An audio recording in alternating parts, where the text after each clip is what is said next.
Секој од нас од време на време добива обоена обвивка на јазикот. Нормалната боја на јазикот треба да биде бледо-розеникава, додека останатите промени се сметаат како физиолошки појави. Во одредени случаи се случува бојата на јазикот да биде во бела или жолта боја. Тоа обично не значи ништо сериозно и промената на бојата е поврзана само со акумулација на мртви клетки, но во некој случај е подобро да се биде внимателен. Нормална боја или обоеност на јазикот е бледо-розеникава. Сите останати промени или други појава на обоеност на јазикот ги сметаме како патолошки или не физиолошки. Бојата е од нормалната обоеност на папилите густативните, преку кои што го сеќаме вкусот на она што го внесуваме во нашата исхрана.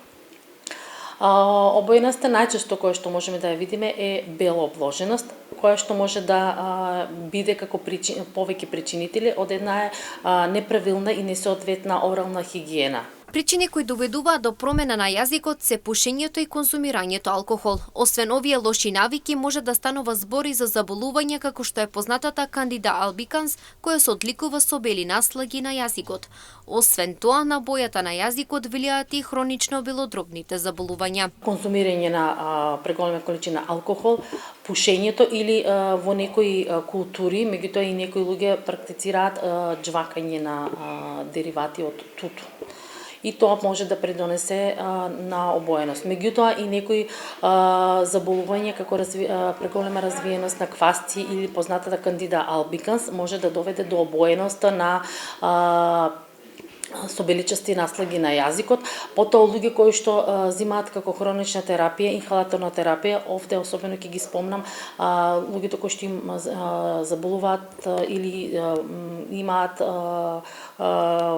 хронични белодробно заболување како што е астмата, така наречени познатите пумпици. Нормалната боја на јазикот може да се оддржи само со правилна орална хигиена. Нормалната обоеност на јазикот можеме да ја одржиме со правилна орална хигиена редовно, и тоа најмалку 2 пати на ден мијење со паста, потоа чистење на зъбите од зъбен каменец до зъбен конец, намалување на исхраната со шеќери, бели пецива, кои што исто така може да допринесат и до дисбаланс на нашата нормална флора во оралната шуплина. Лекарите наведуваат дека некои мали промени во бојата на јазикот се безопасни. Например, бојата на јазикот може да се промени кога пиеме чаша црвено вино. Сепак, советот е да се оди на лекар кога промените во бојата, обликот или големината на јазикот траат повеќе од неколку дена. Исто така, секоја промена во обвивката на јазикот може да укаже на инфекција и може да бара третман.